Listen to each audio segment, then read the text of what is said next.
If we keep going at the rate we're going, the world may possibly not be a great place for us to live in the future. For me, I'm a mother, and I have a child. I worry about the next generation. If you ask me as a father, the quality of life and the resources. There will be a lot of fights and wars over small little things which is available on the earth. Die Welt, wie sie mal war, glaube ich, wird es nicht mehr so geben. 2050, 9 billion people will be on the earth. Es ist aber kein Platz, sich in der Stadt zu bewegen.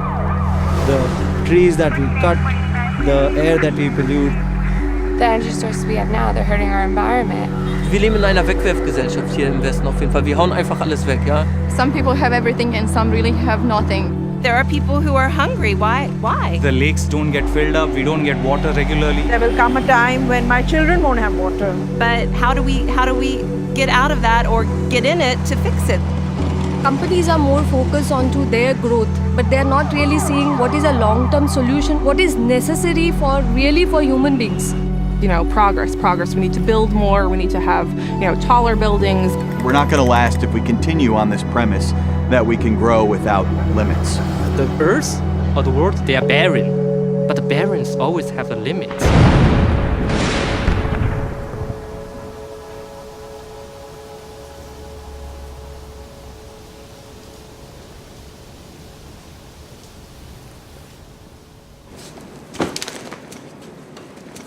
Yep.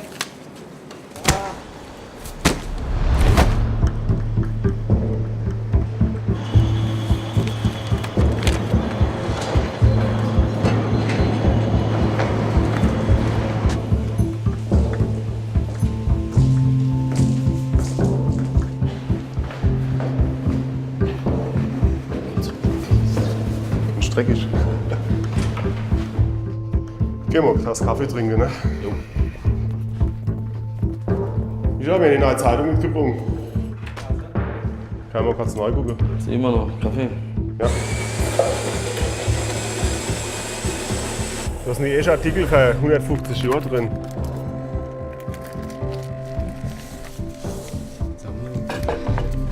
Und ob der Cracker wieder drin ist, oder? Ich bin mal gespannt, was sie machen da bei 150 Jahren. Ich habe nächstes Jahr 25-Jähriges. Das passt, ne? 150 Jahre, die erste Aktion. So können Sie mitmachen.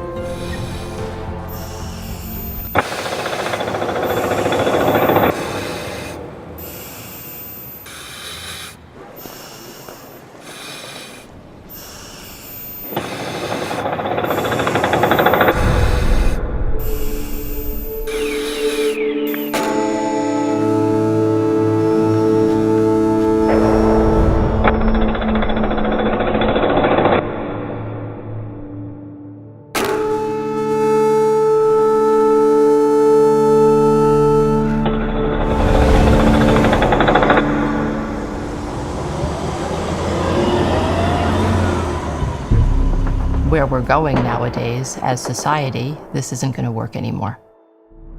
We are going to live in a world which is far more challenged than what we are living in right now. The way we have done things can no longer continue, but there is not yet a new reality.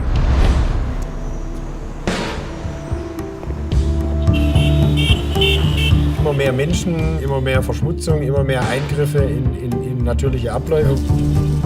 We're running out of water. We don't have the safe and efficient energies that we need.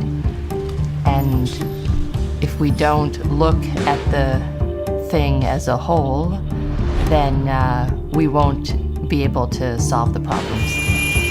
We'll just keep optimizing the parts of the system, or not optimizing them.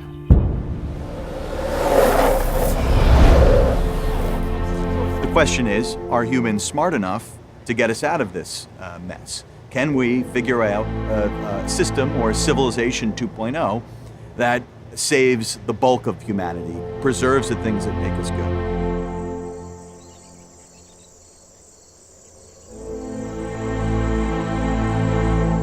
What needs to happen is that the people in the corporations need to start working more with the people outside of the corporations and making changes where they can. Kann man nicht wirklich Innovation als das Kernthema unserer Industrie, unseres Unternehmens nutzen in einem ganz neuen und offenen Sinne? Wenn man die Kreativität maximal einfangen will, dann brauchen Sie eigentlich so viele Kompetenzen wie möglich und so viel Diversity wie möglich. Verschiedene Erfahrungen, verschiedene Kompetenzen zusammenzubringen. Mit anderen Partnern zusammenzugehen, um dann dort die zusätzliche Power, die man dann gewinnt, indem man sich zusammentut, zu nutzen, um dann Projekte auf einen ganz anderen Fokus voranzubringen. And this is what actually the creator space is all about. Getting the people within BASF outside and meeting people who understand not just the numbers behind the environmental or social problems that we have, but also the real situation on the ground and what's happening. And the more these connections happen and the greater the understanding is, I think the easier it is to turn an insight that you have into an action. Das menschliche Wissen eigentlich zusammenzubringen, die Kreativität auszulösen und zu sagen, können wir denn bessere Antworten auf solche Fragen und Herausforderungen der Zukunft finden, als wir es eigentlich als Unternehmen alleine könnten. So, for those of you who don't know me, my name is Elise Kissling. I'm in charge of the once-in-a-lifetime opportunity BASF 150. So we want to give you an overview of the program, about the celebration, about the co-creation, and a big part of that program will be to inspire. And we hope the countries will really use this platform to engage. Ich glaube, dass unsere Mitarbeiter das alle auch im privaten Bereich spüren, dass sich einfach die Rahmenbedingungen geändert haben. Wie schaffen wir oder kommen wir zu Lösungen? Und wir merken, wir können das nicht mehr alleine. Wir können das nicht alleine als Unternehmen, wir können das nicht alleine als Familie, wir können es nicht alleine in einer Schule, wir können es alleine nicht in Deutschland, wir können es auch nicht alleine in Europa. Das heißt, wir sind also gezwungen, anders zusammenzuarbeiten. Wir sind heute irgendwie Kick-off ein bisschen für dieses Projekt, Jubiläumsprojekt, das ja eigentlich erst kommuniziert wird im September oder dann auch wirklich in aller Breite erst im Dezember, aber wir haben so ein bisschen, wir sind der Auftakt. The opening press conference is on December 4th. So that's the official start of the anniversary year celebration. Ich will unbedingt irgendwie Teil davon sein, weil ich finde, das ist halt genau das, was das Unternehmen braucht.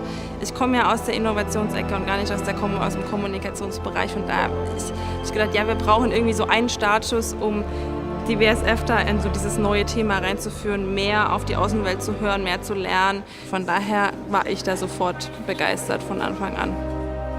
Wir haben heute mit dem Online-Reporter, mit der Werkszeitung, mit Flyern etc. aufgerufen. Inspire and build relationships with your customers, but also with your other stakeholders, your scientists, but also especially thought leaders and NGOs. Bring people together, inspire them, celebrate with them, but also work with them, collaborate with them on future solutions. And all these hot topics will pay into our 3 anniversary themes, which are urban living, smart energy and food. Collaborate and collectively create solutions for a sustainable future.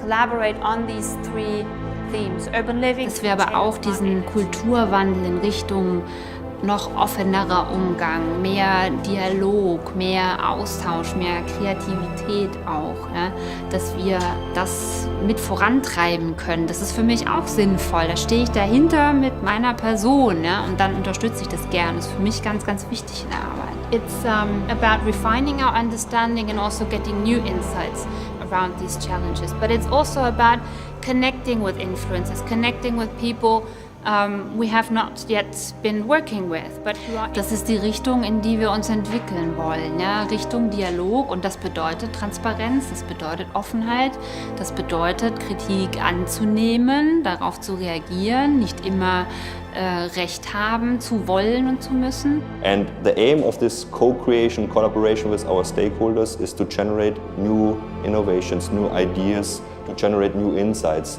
Co-creation, to work on something together with partners. The overall message is we can't do it alone. To actually support the cultural shift in our organization, to understand The openness is not something that is dangerous. Dass es nicht mehr mit Top-Down-Entscheidungen funktioniert, sondern dass heute in Netzwerken ganz anders zusammengearbeitet wird. Das heißt, wir müssen auch diese Art von Zusammenarbeiten lernen. So, how can we really amplify the message? How can we really engage many more people in the topics that we're discussing? Was ich mir wirklich wünsche, ist, dass das Geburtstagsjahr mit der Co-Creation wirklich so einen Ruck durch die Organisation erzeugt und vielleicht auch nochmal ein neues Level von Energie erzeugt. Die Frage ist nur, wie sehr schaffen wir es, dass sie aus ihrer, ich bin jetzt hier Mitarbeiter und deswegen muss ich jetzt vielleicht an dem Event teilnehmen, wegkommen und dem wirklich, aha, hier werde ich persönlich als Mensch angesprochen. Weil es ist ganz klar bei diesem Projekt, wir allein hier werden das Ding nicht zum Erfolg führen. Wir brauchen alle. Ja. This year will be earmarked in history of BASF, and maybe when you think 25 years ahead or 50 years ahead, our colleagues in the future will look back and say, wow, they really did a big thing there. They changed the culture of BASF. They turned this around. Reaching out to our stakeholders, creating a new dimension of dialogue, communication, and reaching out, having understanding, be part of this society and trying also to contribute to solve the problems of this world.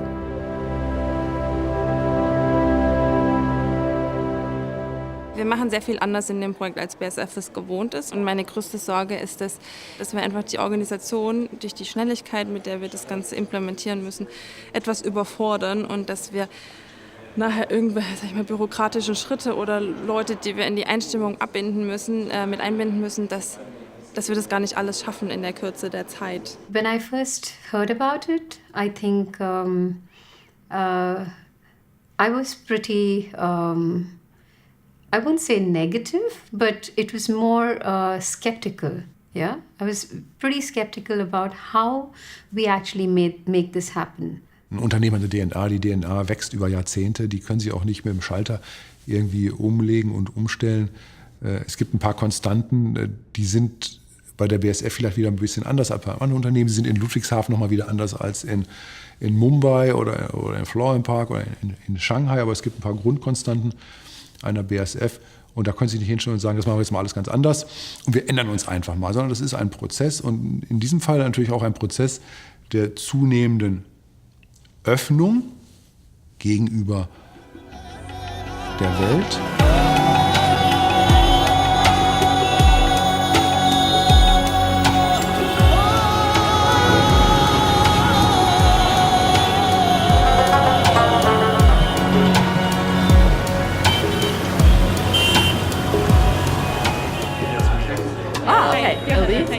In the new lab and everything going well?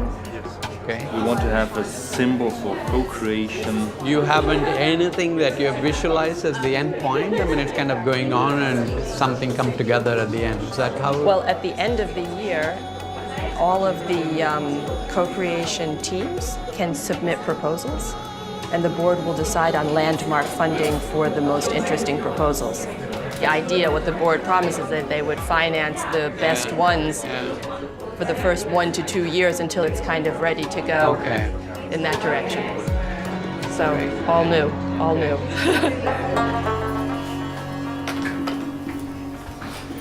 A very warm welcome to this event and also to my colleagues, both from India and also from outside. So we are here on the verge of a very, very unique kind of an event.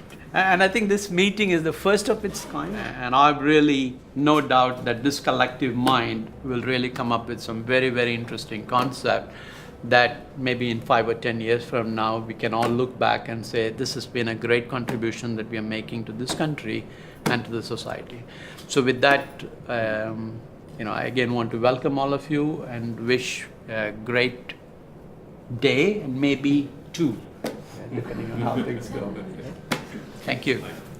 And maybe you want to say you have to leave at 11, just so everybody knows. No, I actually decided I will stay longer. A little longer? Yes, yeah. So I delegated my conference call to someone else. Even better, even better. So we have our anniversary this year, and everybody would expect us just to throw a big party.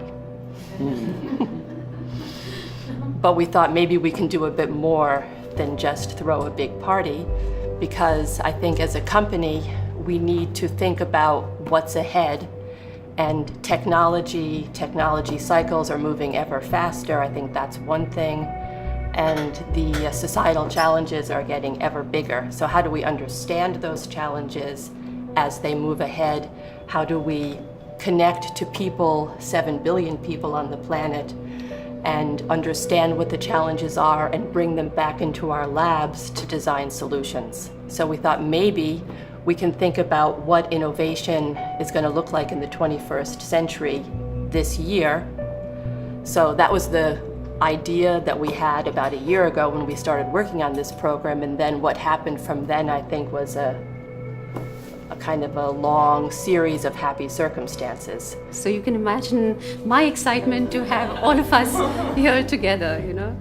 We have a variety of different programs that try out new innovation methods, where we as BASF work together with Save the Children to look at, in Mumbai, the challenge of water availability, water quality, and all the questions and challenges around water.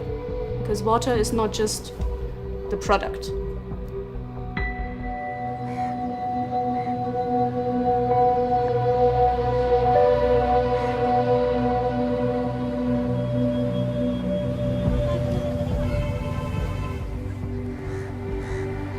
When we look at the challenge of water, we will discover several aspects that we're not aware of today. So the idea of empathic design is to be open for these questions, to not yet come up with a solution with a preconceived idea, but to go and discover together what are the challenges on the ground. What are the users, the target group, the people who live in different pockets in Mumbai thinking about water? What do they need? And what will they need in the future? What are their ideas? We go on site, observe what is happening, talk to people on the ground to really make sure that we address their perspective. This is a very open-minded but also open-ended approach, because we might come across challenges or ideas that we haven't seen and foreseen yet. With the help of BASF expertise, we are planning to understand a very, very important issue, which is water. To begin with, we are focusing on Mumbai as a geography to provide clean drinking water to slums and people at large. Like all of us should have access to clean drinking water. And it's not only the implementation, but also the long-term operation and maintenance by the community. So it's a total sustainable model, right from creation, developing capacities within the community and operation and maintenance. But the energy you have to spend in there to make it sustainable, rather than just a one-off thing, everyone is aware, you go away, the awareness goes away again. Because we can't just step in a certain area, bring some change and step out. I mean, it might go back to the original situation over a period of time. The communities really need to be very, very empowered and very sure and thorough with the solution given to them. They need to start using it on their own in a very independent manner. So everywhere the approach is to make sure that there's empowerment and there's advocacy. And without which, till the time we are not satisfied with that, we do not step out. People take the water from the well to brush their teeth and drink it. And it has a huge fluoride content. So they all have strong teeth, but they all have osteoporosis at the age of 40. Yeah? And they know this. The moment you say pani, they go like, pani makes the knees hurt. Yeah? So awareness is there. So it's a long time taking process. So it's not that overnight or within 1 year time of things everything will be changed, but our continuous process. It's tough, it's challenging, that's true. And a lot of these, because we come from the bottom of the pyramid angle, yeah, a lot of these bottom pyramid things concentrate on developing some fancy small stuff that in the end is great, but 5 people buy it. So it's always a danger to pour the resources at the wrong end. I think we are doing a co-creation project, where both of the organizations will be brainstorming, planning the roadmap. It's not like we are presenting a problem and a solution. And so it's going step by step all this next 6 months. How can we really get people to commit to co-creation when the end result cannot be defined? And that was for me the biggest challenge. Wenn wir bewusst Partner suchen, die anders sind als wir als BASF, dann heißt das auch, dass wir uns ein Stück weit auf diese Partner zubewegen müssen und umgekehrt genauso. Wir wählen die Partner aber bewusst aus, weil sie eben ganz anders funktionieren, ganz andere Zielvorstellungen haben. Und das ist für den einen oder anderen vielleicht nicht so ganz einfach, weil er natürlich sagt, warum soll ich mit dem eigentlich reden? Ich weiß, dass der eine andere Meinung hat als ich, weil er ein Idiot aus meiner Sicht. Der hat doch keine Ahnung, der weiß gar nicht, wovon er redet. Ich bin hier der Experte. Und dann zu sagen, nee, es lohnt sich jetzt durchaus, mit denen zu sprechen. Wir können auch was lernen. Vielleicht können wir auch Überzeugungsarbeit leisten, aber vielleicht werden wir am Ende auch feststellen, dass die Wahrheit in der Mitte liegt und dass man was gemeinsam machen kann.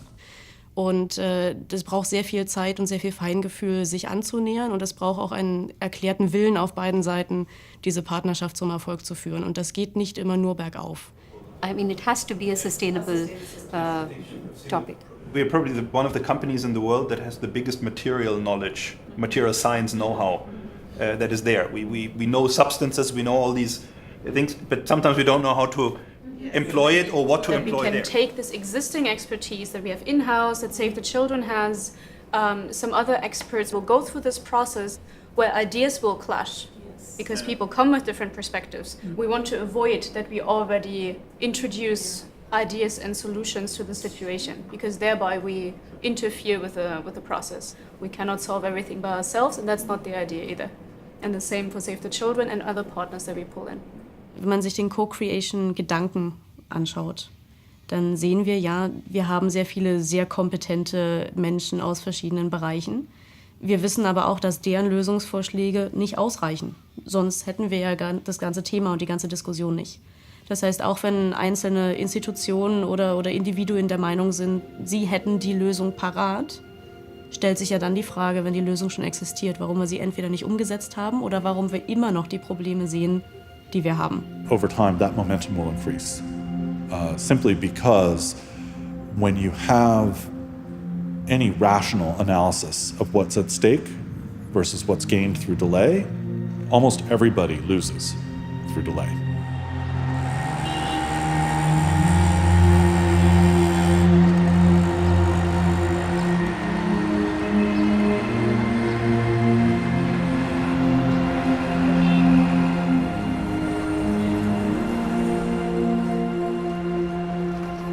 Top leaders in the business community are starting to recognize that this is something that we have to do if our businesses have to survive for a longer term.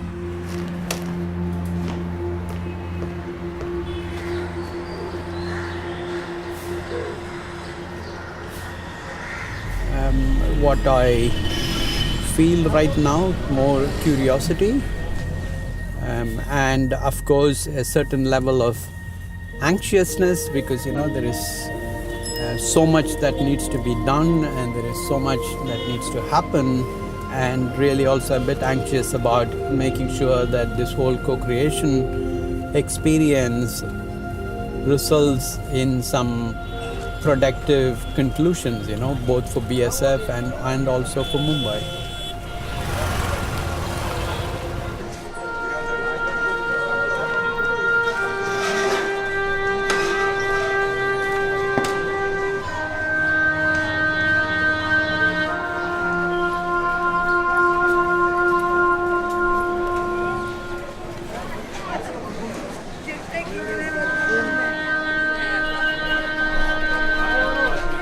तो 207 में पानी का situation क्या था और अभी क्या है उसके बारे में कुछ बताइए। जब हम लोग तो फुटपाथ पर रहने वाले सीवड़ी फुटपाथ पे रहते थे। 2008 में हम लोगों को महात्मा गांधी पथ क्रांति योजना अंतर्गत बीएमसी ने शिफ्ट किया फुटपाथ के रहवासियों से, जहाँ से हमारे 7 बिल्डिंग के लोग आए यहाँ पर। लेकिन साफ़ करने के बाद बीएमसी का पानी आ सकता था उसमें, लेकिन वो ऊपर तक नहीं जा सकता था। उसमें मोटर, पाइपलाइन और जो वायरिंग सारे दिक्कत थी। लेकिन 15 दिन तक तो नीचे से ही हम लोगों ने पानी ऊपर लेकर गया 7 माले की बिल्डिंग तक। उसके बाद सीढ़ी से लिफ्ट का तो बहुत बुरा हाल था। लिफ्ट तो काफ़ी दिनों बाद बना, सालों बाद।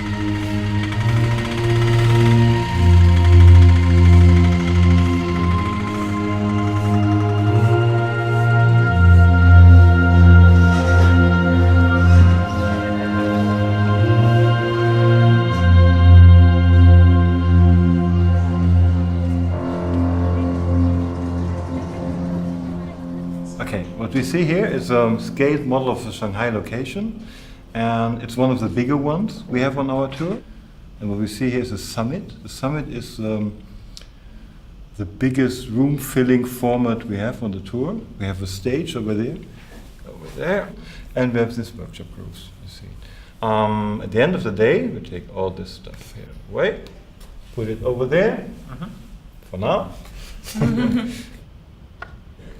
And we have a situation like this.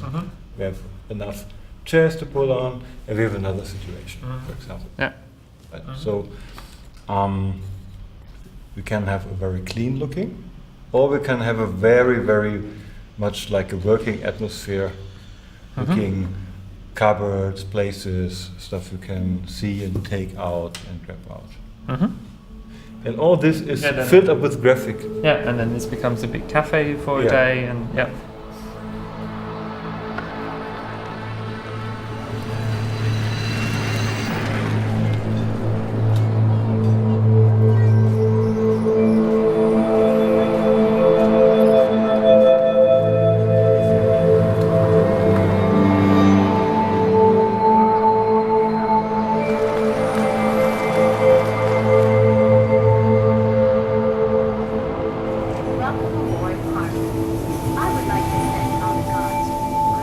Our country in the past years, we have a system. This system is running for many years.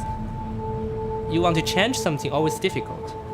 Because you want to do some new thing in China, then you need to break some barriers. That's very difficult. There's a lot of barriers, a lot of uncertainty, a difficult point. It's not that you want to do this, then you can do. So it's quite challenging. I should say it's quite challenging and take time. You need to be patient. On the other side, you also need to be anxious. You also need to quit.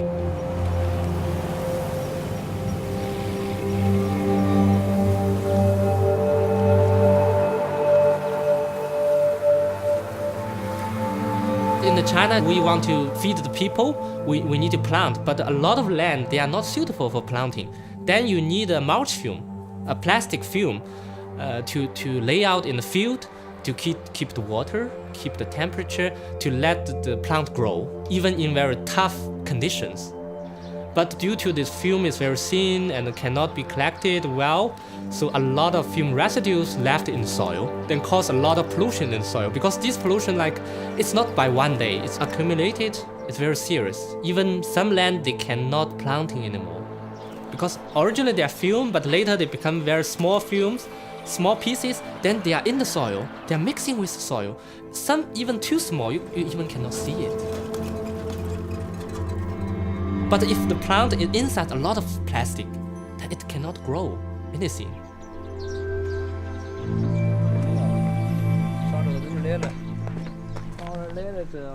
We're in Pingwan County in Shandong Province, about 800 kilometres to the northwest of Shanghai. We're in the field looking at the trial site for our EcoVio project. 真是这个循环经济协会啊，把BASF这个推荐到平原来啊，我感觉也非常符合咱平原的这个经济发展的这个现状和我们的思路。咱们这个时候也是转型的期间嘛，也是比较需要这个，咱们把那些农村的那个秸秆废弃物啊都收集了，然后把它做成堆肥嘛。对。堆肥以后再能还田。这是实现还田以后就是零废弃了嘛。零废弃的话，农业可持续的话，一个比较大的一个模式方式。对。然后我们也希望这个方式在这边能够试验成功。对。试验成功了以后可以扩大到整个县，然后到整个市。对。我感觉这个和巴斯夫的合作，对我们中国，包括对我们县来说，这是面临着一个比较大的机会。虽然在具体的项目合作和推行过程当中啊，有诸多的困难，关键是叫人们对这个循环经济发展的理念，叫上下群众和干部都共同认识到这一点，这才是最大的挑战。您能具体一点吗？就说困难，比如说会有哪方面困难？就具体一点。我感觉困难嘛，挑战啊，就是挑战，比如说是要改变别人的习惯，改变别人的习惯，改变别人的思想，叫他对这项工作认可，才能往前推行。The next 150 years will see change like the world has never known. To be relevant during that change means that you have to be a part of it. To be a part of it, you have to understand. And to understand, you have to take on projects like this, where you go in open both to the possibilities and open to mistakes that will hopefully build into solutions.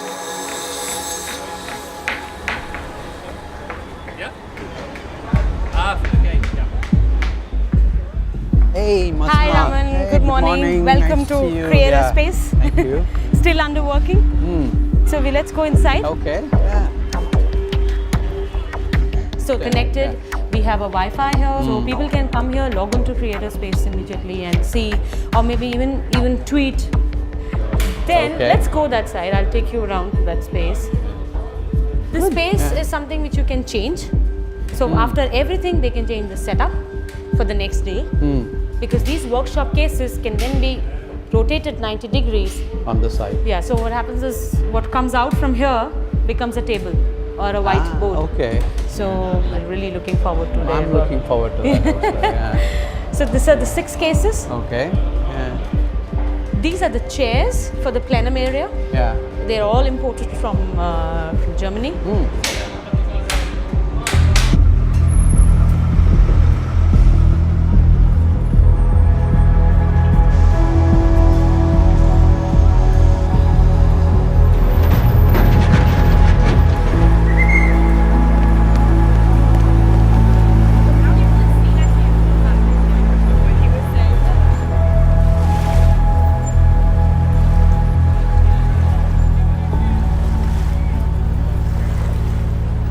Right now, we're in a coastal city.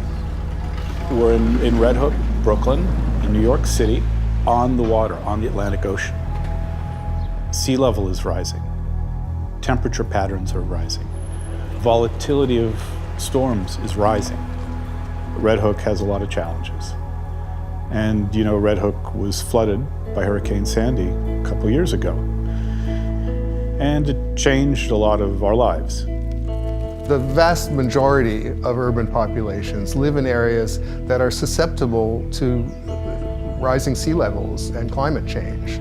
So one very important feature of future cities will be to adapt, to be resilient, to find new sources of energy, new sources of food, and new sources of habitation for those very larger populations. All right, let's go get some pancakes. Okay? All right, let's go. Both hands. Morning. Let's stop by the flower store first, though. Oh, those are so beautiful. Those are gorgeous. Wow. The thing is, like, once they get bigger, you can even snap a branch off and it'll have roots. Oh, fantastic. Yeah, they get really big and bushy, too. Oh, perfect, and perfect. And reseed. Okay, they like lots of water, little water? No, they're really easy. Perfect. Buoyantly beautiful. Oh, thank you so much. Oh, excellent. Okay, bye-bye. Thank you. We moved here in '89, so it's the looking out for each other, which is in part based on living together over a course of time, seeing each other's families grow up, building relationships, and it's really unfortunate that many good, solid, young people from the neighborhood cannot afford to live here anymore. Okay, hold hands, hold hands. Red Hook is rebuilding now, and as Red Hook rebuilds, it's important that every measure take the longest possible view forward. I feel that it's time that we rethink the way that we take care of people and neighborhoods. I think that the city of the future has to address diversity. And what I think is most lacking in most visions is a real lack of diversity. A very important issue is to make everyone feel at home here. When in fact we had a mixed-use community historically, you had thousands of more residents and thousands of more jobs. Quality of life in those neighborhoods is going to be increasingly difficult, if not impossible, for the poor and working classes. I'm very tired of the way that we just see gentrification happen over and over again. Everywhere we're walking now, during the storm, the water would have been up to your chest. Okay, so here's some new houses being built that are meant to be flood-proof, that are being raised above the floodplain. So you can see this dotted line showing the level of where we expect the flood. But look at the problem here. The whole facade is garages. There'll be curb cuts here. It's terrible for a street to do that.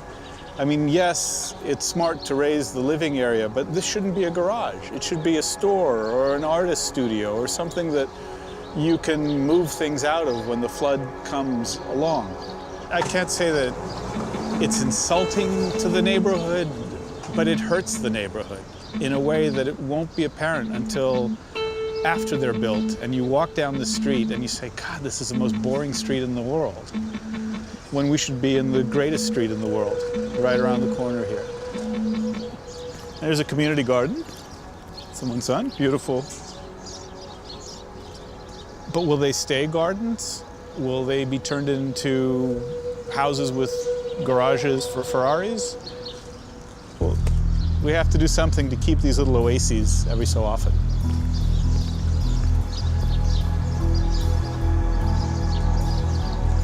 If you can make it so that everybody who's in a neighborhood now has some tangible benefit from the neighborhood getting better, rather than the neighborhood getting better, creating a set of winners and losers, which creates a friction which prevents change, we've got to come up with a system that creates a set of winners and winners. So allowing people to be citizens and to be engaged in the things that they take in and the things that surround them is crucial. It's a part of this kind of the change we need to make our planet a better place. Red Hook especially is a very salty, very real neighborhood, and I wanted to keep that. So you can see the door is blue up to a certain level. This is the height that the federal government expects the next flood to get to. But the next time it comes, if we're not ready for it, it's our fault. And there's probably not much we're going to be able to do. What we don't understand is that climate change is speeding up. Our adaptations have to speed up too, right? Our protections, our changes have to speed up. Climate change, overuse of water, soil erosion, injustice and hunger, and overfeeding. If you ask me, am I hopeful that we can transform that? The answer is I am bound to look at the trends, and all of the evidence points to the answer no. We're not going to do it. By the end of the century, most species on this planet will be extinct. They'll never be back, and we will have eaten our way into that problem, largely through the satisfaction of appetites that do no one any long-term good. That is the probable outcome.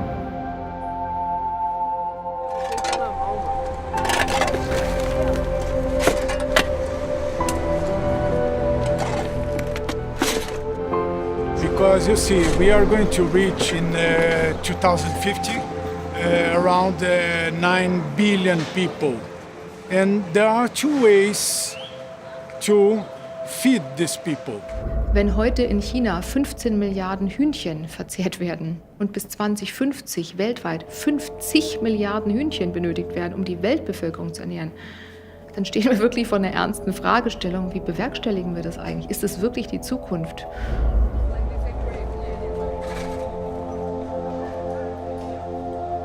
Können wir im Westen weiter so konsumieren, wie wir es gewohnt sind? Und können wir erwarten, dass die Inder oder die Chinesen auf Konsumtion verzichten, nur damit es dann wieder aufgeht in der Welt? There is a dangerous consensus being arrived at around the world. And that consensus is that we require an increase in food production by 2050 by 50, 60 or 100%, depending on who you're listening to. There are two problems with this paradigm. The first is that it's wrong, and the second is that it is the single biggest threat to the long-term food security of this planet. This is very complicated for our Earth because we lose water, we waste land, we produce more gases, greenhouse gases.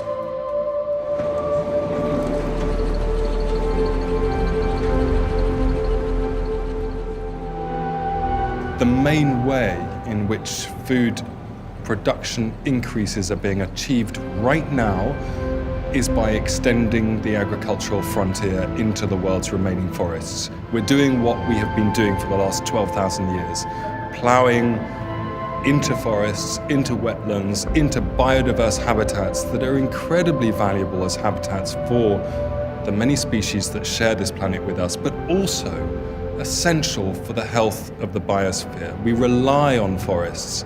Wir haben immer weniger Grundwasser zur Verfügung. Wir sehen, dass sehr viele Böden zerstört sind, dass durch die Überverwendung von Düngemitteln eben auch eine Versalzung der Böden stattfindet. Und Anfang des Jahres hat ja eine UN-Mitarbeiterin davon gesprochen, okay, wir haben jetzt noch 50 Ernten zu erwarten und dann gibt es im Prinzip keinen fruchtbaren Boden mehr, auf dem Landwirtschaft betrieben werden kann. And all of these things are being disrupted by the extension of the agricultural frontier.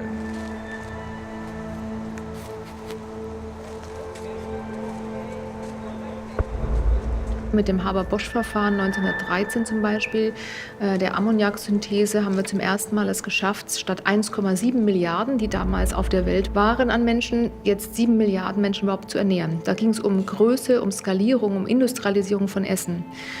Das hat aber gleichzeitig die Herausforderung mit sich gebracht, dass das Thema Qualität in den letzten Jahrzehnten deutlich zu kurz kam. Im Prinzip sind die letzten 30 bis 40 Jahre verlorene Jahre für die Landwirtschaft gewesen, weil wir uns darauf konzentriert haben, Kalorien herzustellen. Und zwar mit den Mitteln, möglichst viel Input bringt viel Output.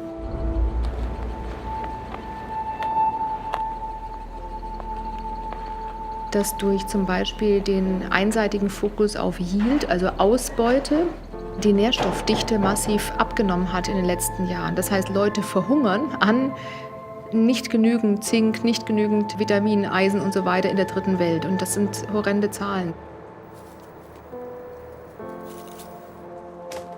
We already produce plenty of food to feed the 7 billion people on the planet, certainly the 9 billion people that will be on the planet by 2050. If we take the whole planet, we have around 1/3 of the food that is lost, that is spoiled, lost or waste. 60% of this 30% is on production, post-harvest and transportation. The consumer is the last point of this big chain, very long chain that we have in the food system.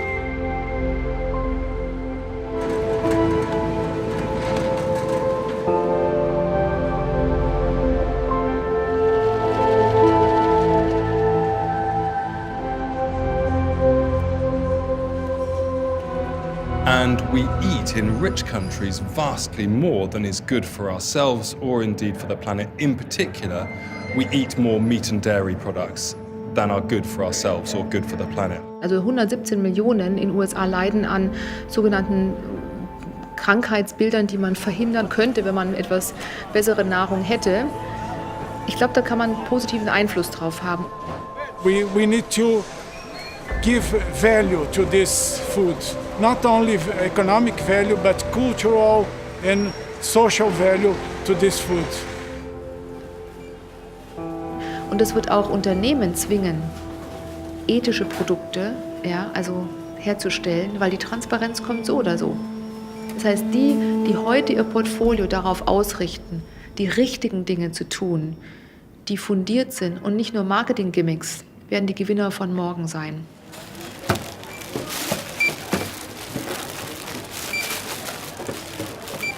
We have to kind of remake everything. We have to reimagine the world.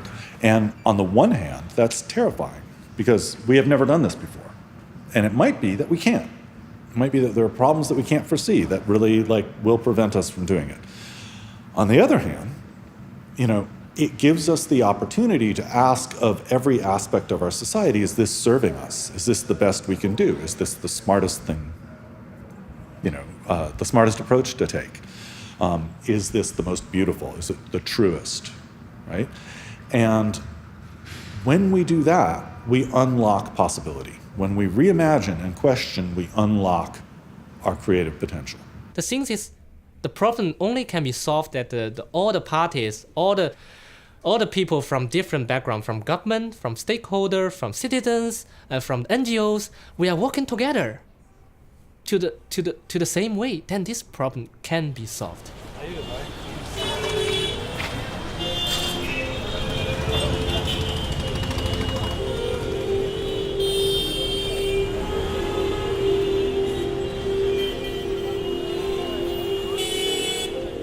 It was the first time we were doing this, yeah? We had never done this before.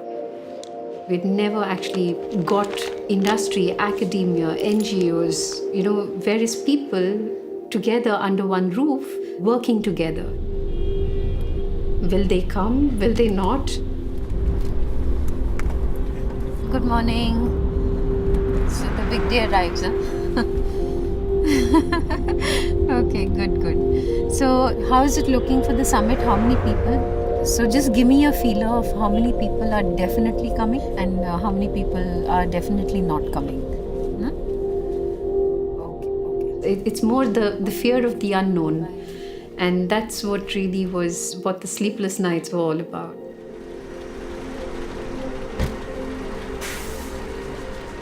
We try and address these mega problems of mega cities. We are in Mumbai today, a megapolis, and this shows you the symptoms of all the big problems we have in these big cities. Traffic, pollution, water issues, housing problems, poverty. Can BASF do something about it? Surely. Can we do this alone? No. We have over here our cocoon lounge. Free your mind during the workshop sessions. People are always welcome to sit over here, have a coffee, have another drink. So.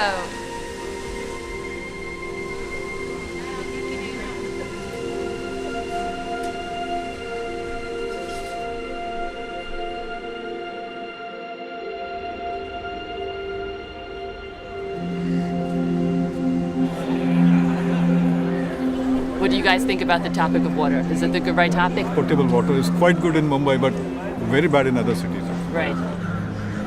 Yeah. Sure, there's a risk. Probably a big risk, actually. Because if you try out something new, and it's the anniversary year, so you get one bite at the apple. You can't say if it doesn't work out in 2015, we try again in 2016, and then again in 2017, and improve and improve.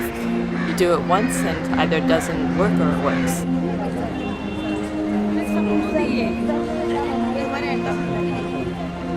I really hope that there is a lot of positive interaction, that we have the openness. And I think this openness, listening to each other, is an absolute essential part of the co-creation. Dann kommt, glaube ich, auch ein anderes Verantwortungsbewusstsein zustande. Der eine hat es unmittelbar und hat das richtige Koordinatensystem, der andere wird vielleicht nochmal aufklären und sagt, das motiviert mich jetzt noch stärker, an einer bestimmten Lösung zu arbeiten, weil ich wirklich erkennen kann, was der Nutzen ist und warum das so wichtig ist. Kindly take your seats. Those of you who are inside, may I request you to kindly keep your mobiles in silent mode. This Creative Space Summit is something where all boundaries do not exist. So we should explore together technology, chemistry, infrastructure, and also look at the precious resource we have, the environment. So I think it's about connecting all these dots. How can we improve access to safe, affordable water? We need to engage passionate and motivated people in these areas. so that we are actually having the widest perspective to tackle this very important issue we have in front of us. In 1 month, 1,000 liters of water goes down the drain. It's about distributive justice. It is about water, that there's a major issue about equity. हमें अपनी सोच बदल के करना है. जैसे कि मैं एक छोटी सी बात कहूंगी आप लोगों को. खुद ही को कर बुलंद इतना, खुदा बंदे से खुद पूछे, बता तेरी रजा क्या है. 54% of population of Mumbai, is actually, in the slum. Looking at the water, the quality, the price, the access, equity, and I think people are not aware about it, and we all understand the drawbacks of it. But the basic problem here, which we are facing, is how do we implement awareness? No, I'm saying it. This is happening for the one level of the society. Now, if I have to bring it down, This is what we are talking about, a particular class. Currently, people who don't have access are the poor, and you create decentralized sources for them. They are the ones who are in need of public services the most. Okay, so perhaps one should look at decentralization as a way to address inequity. Why do we not have equity? Why do we have infrastructural differences? Let's go to the why. Now we have a reservoir localized in Pali Hill. So actually Pali Hill experiences zero water cut. By the time that line reaches my house, I am not getting 25% water cut. Effective water cut is 60% to me. And you want everybody to have 24/7 water supply. Transparency. And Transparency. There is no water supply. Unless and until this comes as a norms, it has to become as a norm. This is a thought, we don't have to agree. But he's saying is there will not be any voluntary change, so it has to be like unless and until it comes as a law. A norm. And they use less than that, then the discount or rebate should be given. But what he's saying is rewarding if you use less than Yeah. This will solve this water issue. why do we have a mafia? I mean, it's so broad that I cannot do anything with it. Are you trying to say that in India, that is what you would like to understand? The different, for example, ministries. We have a different ministry. So what I meant to say, I'm an engineer. I cannot really do something with that. So how can we be more specific? What is it? What is lacking? So I can think. You used the word accountability. Now that's a word I can work with. So can we say how to make integrated water-centric development planning in a participatory way?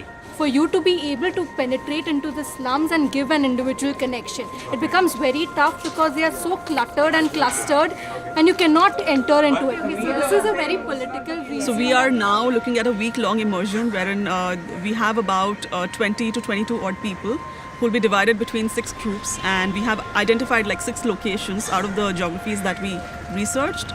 On a bi-monthly basis, we have been visiting the households, and the kind of engagement, the level of engagement has been increasing since then. Very nice to meet you. Yeah, thanks for being here. So we are in this place in Mumbai called Chembur, where we would now be heading towards Chembur Colony and see how people are interacting with water supply over there in slums, as well as some of the societies, etc. over there. When you start engaging with them, they are quite open-minded in sharing all their day-to-day problems related to water supply, and they would openly tell you as in what is the exact situation that they are facing. So right now we are moving into one of the old buildings in Chembur Colony, and we are moving into a society where a lot of middle-class families actually stay in over here. And we'll see how do they use water supply, etc., and as compared to how these slum households actually use. So 7 o'clock. Says 8:30. 8:30. Okay, so 1.5 hours you have water supply. शाम को evening में 6 to 8:30. Okay, so 2.5 hours in the evening and 1.5 hours in the morning through your water connection. So these are the bottles that you use. Do you use that during the day? Wenn man zum Beispiel in Vierteln in Mumbai unterwegs ist, die nicht 24 Stunden am Tag Wasser haben oder auch keinen Wasserhahn in ihrem eigenen Haushalt, dann ist der Ersteindruck für jemanden wie mich, der von außerhalb kommt, ein bisschen schockierend. They don't get water. So they go and fetch water from that tap. Ich sage ein bisschen, weil man die Fakten ja eigentlich schon kennt, aber das Vor-Ort-Erleben, wo man auch Gerüche erlebt, wo man auch aus dem Augenwinkel noch andere Sachen mitbekommt, dieses Erleben ist etwas anderes. Und es ist eine Realität, in der ich nicht aufgewachsen bin. Aber aus diesem Erfahren, durch diesen Schock, sage ich mal, setzt sich ein Ideenprozess in Gang, der dann im Austausch mit anderen neue Lösungen entwickelt. Wie wird denn überhaupt mit Toiletten umgegangen? Was bedarf es bei den Toiletten, damit die Leute diese Toiletten auch nutzen? Wer nutzt die Toiletten eigentlich wie?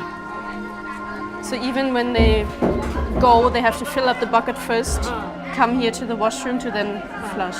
Yeah. वापरल्यानंतर मग आता ते घरी जाऊन परत आणावं लागतो. इथं तर तसं कोण करत नाही. आता तसं कोणी करत नाही. धुणारं येतं ते धुवून जातो. In these public washrooms, all the waste is also going to this drainage, right? I see the pipe there. Okay. Und dieser Graben war voller Müll, also wirklich Verpackungsmüll, alles was im Haushalt so anfällt. Was dann dazu führt, dass das Abwasser nicht ordentlich abfließen kann und dass sich dort natürlich auch Keime, Tiere, Moskitos sammeln. Is that waste that is coming from here, or is it coming from elsewhere or from upstream? ते बाजून हां तुमच्या पलीकडच्या बाजूला पलीकडचं आणि ते इकडेच आहे ना सगळं माणूस हे सगळं इकडेच टाकतं हां त्या बाजूचं सगळं इकडे बोलून बोलून आम्ही थकला तो काय बोलतो माहिती आहे म्युन्सिपाल्टीचं नाला आहे आम्ही इकडेच टाकू.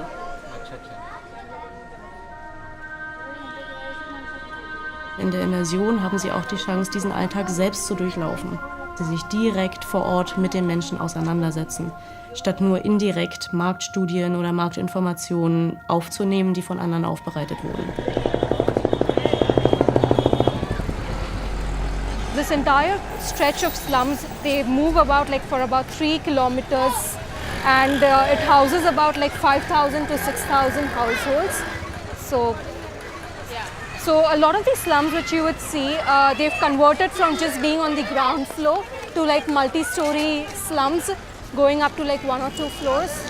So that's how it is. In many countries also corruption plays a huge role, or interests and needs of specific groups that aren't aligned with interests and needs of other groups. So I don't think it's just a question of getting the numbers right, but I think it's a question of really looking in detail at each of the systems and understanding how the thing works together and how you can align the different parts of the system to create value. But not just value for the business, but also value for people, because actually why are companies there, or why should companies be there? They should actually be there to make our lives better and to make us happier, I think. Die allererste Erwartung ist in der Regel, dass BASF diese Partnerschaft zwar erklärt, diese gemeinsame Kooperation und auch das Ziel, Innovationen zu schaffen, dann aber mit dem Interesse dahinter steht, möglichst kommerziellen Mehrwert und auch nur für die BASF herauszuholen. Das ist meistens verpackt in der Frage, warum macht BASF das? Aber mit einem Unterton, der schon impliziert, dass man eigentlich nicht daran glaubt, dass man tatsächlich lösungsorientiert arbeiten möchte. What does the world's largest chemical company want to do with a bunch of artists and scientists in Brooklyn, with groups thinking about making and hacking and all kinds of projects that are about innovation and changing cities? The whole thing didn't seem to mix. And we were wondering, fine, we'll because we're very open, come on in, let's have a conversation. How could a conversation be bad? We need to talk about facts, what we know, but also about assumptions we're making, because oftentimes fear and conflict arise from assumptions that we made about situation and we did not explore. Und deswegen finde ich das auch so klasse, was wir machen, ist sich eigentlich im Co-Creation-Prozess ganz vorne schon zu öffnen. Und gar nicht erst diskutieren, wenn das Ding fertig ist, sondern eigentlich beim Entstehen und bei der Auswahl der richtigen Lösung, ein Problem anzugehen, eigentlich schon einen gewissen Konsens zu haben. We didn't know where we were going to go with a kind of a creator's tour on this thing, but through the dialogue, through those conversations, we actually got to some really agreeable unique, if not radical, places.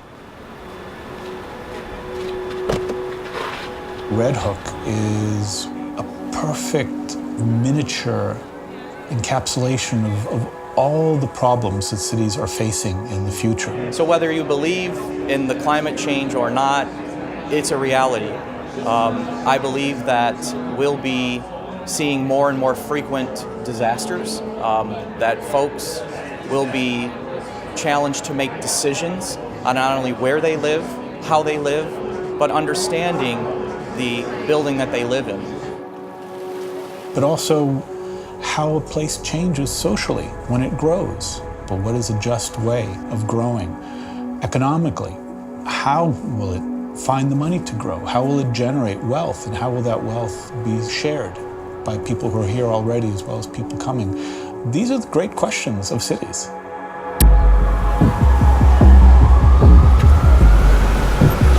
I think that BASF wanting to do this is completely outside of the box. It's the idea that we can create together, imagine together, and perhaps find something that, gets us out of this loop of the same old business model.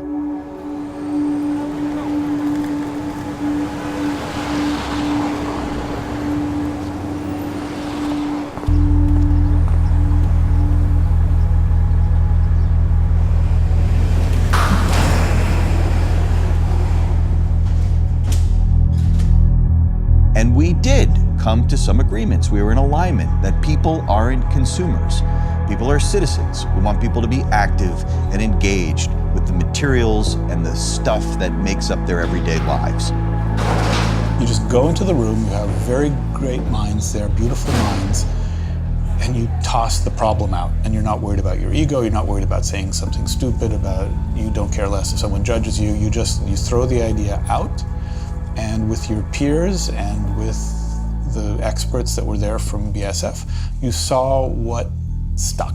You can merge ideas, perfectly fine to merge, or you can create a third idea or a fourth because idea. I think people in Red Hook should have dreams, and I think they're often discouraged by who they are and not having enough opportunities, but I think they should dream of opportunities. But I think that this could be a common area and a common ground for everybody, so to help connect the community together. There's going to be a connected green roof that connects between the buildings, and I think that's a zip line, I'm not sure. It's going to take a lot of public investment. You can't do things just by hard work. It takes money too. So those are my... Und dann geht es darum, aufeinander aufzubauen. Das ist nämlich das Nächste. Nach dem Zuhören aufzubauen, konstruktiv auf dem Gesagten und nicht eigene Punkte nebeneinander stellen. Und jeder, der mal ein Open Innovation Projekt gemacht hat, das erste ist schwierig, das zweite ist einfacher und dann merkt man halt, es ist wirklich ein Mehrwert. Und die Erfahrung muss man, glaube ich, auch sammeln als Individuum, als Unternehmen. And how does the dialogue happen right now? I think we're on a good path here. And I do like the fact that we've kept in this notion of a spectrum between what is sacrificed to absorb the impact of the shock versus what is strengthened to protect both itself and the surrounding community from the shock. Wir haben so eine gewisse Vorstellung, was daraus entstehen könnte, aber man hat ja quasi einen Stein ins Wasser geworfen und dann zieht der Kreis und dann beobachtet man, wie weit das sich entwickeln wird. Und das spielt sich ja immer noch ab. Also wir haben auch jetzt noch nicht das Jahr abgeschlossen, wir wissen auch noch nicht, wie wir es insgesamt beurteilen sollten, aber es macht auch Spaß, das alles zu erleben und zu sehen. Aber ich hatte am Anfang keine feste Vorstellung, was da rauskommen würde, nein. Das hat wirklich experimentellen Charakter.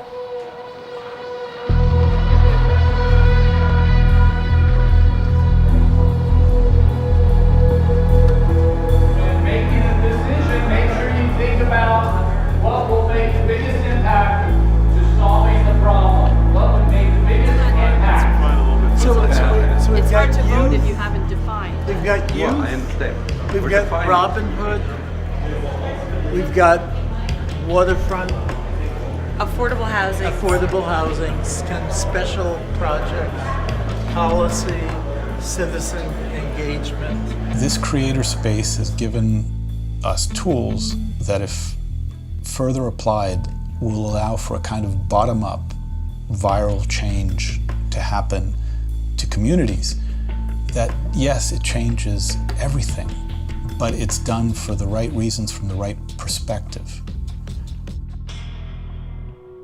And actually come up with a specific pathway towards change. And at different levels, at the material level, at the building level, at the community level, at the infrastructure level, wrap those up with the built environment resilience, the social environment resilience, and the economic environment resilience. This is really strong stuff. I mean, governments can't even do this right. Universities can't do this right.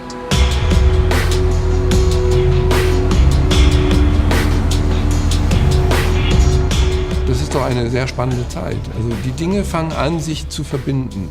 Wir leben im Zeitalter einer Konnektivität, in der eben auch neue Dialogformen möglich sind. Was heute passiert, ist eine Renaissance des Urbanen in Rekombinationen städtischer Funktionen. Das heißt, Leben und Arbeiten rückt wieder näher aneinander.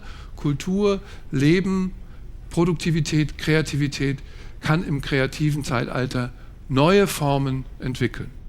Aber die Idee, Teil eines größeren Ganzen zu sein und dass man eigentlich Business in Zukunft nicht gegen die Gesellschaft, sondern immer nur mit ihr machen kann, das ist ja eine der großen Durchbruchsideen. Die ist auch entstanden in Kämpfen, auch in medialen Kämpfen, durch Bürgerinitiativen, durch die Konflikte der 70er, 80er Jahre, an denen ich ja auch beteiligt war. Ja? Aber ich glaube, das hat durchaus Früchte getragen. Wohnen, Bauen muss zukünftig mehr bezahlbar sein. Und gemeinschaftliches Wohnen in vielleicht ganz neuen Formen. Ich habe noch keine Vorstellung. Eine Transformation von Müll in Baustoffen hinkriegen, also sehr abstrakt.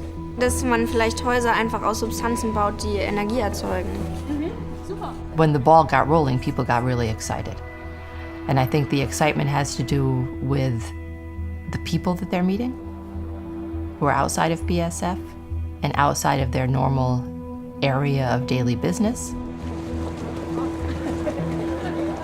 Wir haben eine Grundstruktur in Stahl, momentan. Teilweise gibt es Verkleidungen. Vielleicht kann man mal nachher mal ein Fahrzeug sehen, was fertig ist, wie da hinten. Auch da hat man schon oft drüber nachgedacht, kann man da was anderes nehmen. Wer weiß denn, was ein Extruder ist? Es funktioniert, die Technologie im Winter, im Sommer, auch im Auto, nicht nur im Labor, sondern im Auto mindestens 100 Mal betankt. Neue Anwendungen für Displaytechnologie. Sicherheit, Rutschfestigkeit, auch ein großes Thema im Stadtbus. Abgetönte Himmel, aber bloß nicht eingeengt, sondern... Genau, wir treten dann an. Du machst hier dann deine Perle rein und verschweißt das Ganze. Das ist eine einwandfreie Sache. Es ist einfach genial, man muss die Leute laufen lassen, man muss sie machen lassen und die finden zueinander. Und da ist jetzt eine gewisse Sensibilität und Verständnis auch für den anderen entstanden. Benefits, Rückgang Vandalismus, das heißt weniger Betriebskosten. Damit gibt es ein Simulationsmodell, in dem sie ja schon macht. Der Energieverbrauch der Klimaanlage gesenkt. Dass diese kleinen Tanks sogar extra Tanks bauen. Ein paar Fliegen mit einer Klappe. Ja. Und man nimmt aus jedem Gespräch irgendwas mit, ja, und versucht das auch zu kombinieren. Das macht das auch aus. Dass wir in so kurzer Zeit so viele neue Ideen kreieren konnten. Also das war wirklich überraschend. Wo Vorteile, wo Probleme sein könnten. Wo man vorher vielleicht gar nicht drauf gekommen wäre. Also in meinem Kopf ist schon relativ konkret die Entwicklung ablaufen.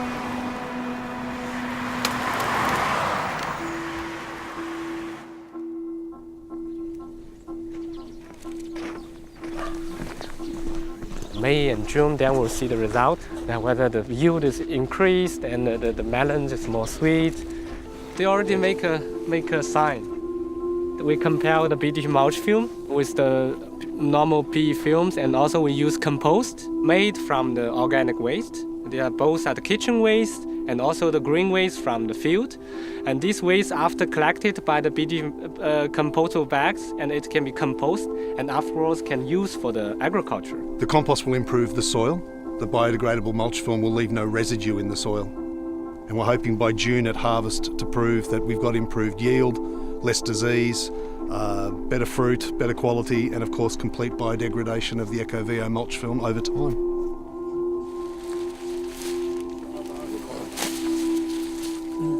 And now you can see the watermelon just planted in the middle of the March, and it will grow for more than 3 months. Some has conventional mulch film, no compost.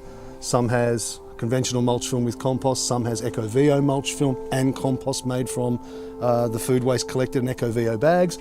and side by side so we can look in 8 or 10 weeks' time. Then after harvest, we will do a soil test again. Also do the test for the melons itself and everything. Then we get a full report about the results. The soil in this particular trial zone will, from the initial measurements, improve in microorganic activity, the water retention, lack of weeds, the yield of the vegetables. All these things will gradually improve over time. So it's a great solution for the food waste. You put it back into the soil, and the mulch film is wonderful because it leaves no residue at the end. It completely biodegrades. Seitdem Menschen sesshaft geworden sind, haben sich mit organischem Abfall beschäftigt. Weil das Erste, was man hatte, war organischer Abfall. Und dann natürlich, was macht man damit sinnvollerweise? Und das war Kompostieren. Und dementsprechend ist es eigentlich eine ganz alte Technik, die älteste Technik, die einfachste Technik. Das heißt auch für heute, dass eben auch in Regionen, wo es keine Infrastruktur gibt, das Erste, was man machen kann, ist Kompostieren. Ganz natürliches, normales Kreislaufsystem. Und vor 3.000, 4.000 Jahren wäre es auch keine Frage gewesen, dass man sowas macht, vermutlich. 而且巴斯夫这种产品非常符合我们县正在倡导的一个方向，这是对巴斯夫公司的一个这个认可，也注定了我们希望这个巴斯夫和平原县政府的合作肯定是走向成功，推向在中国能把这个合作的模式推广开来。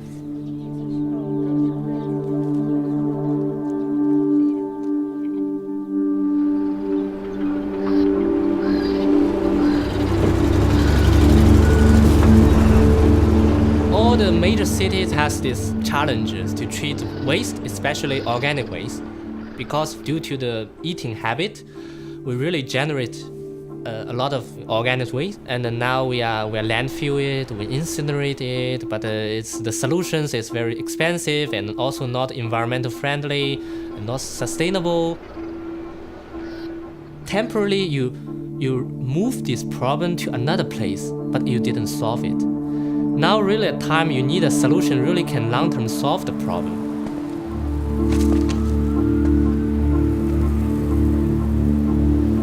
And the question is, how can we create a system where every player in that chain, right up to the final consumer, is incentivized to treat all of those raw materials with care?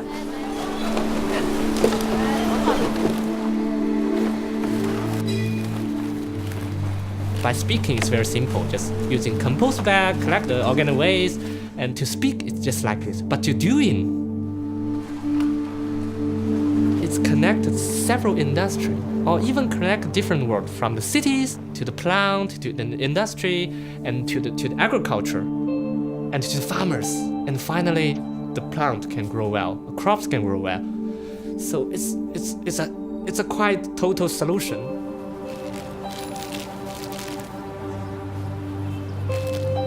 But the challenge is organic waste mostly generated in the cities, but the compost need to use in the countryside. So you have to link it. It's a very big challenge. I think not only for the industry, also for the government.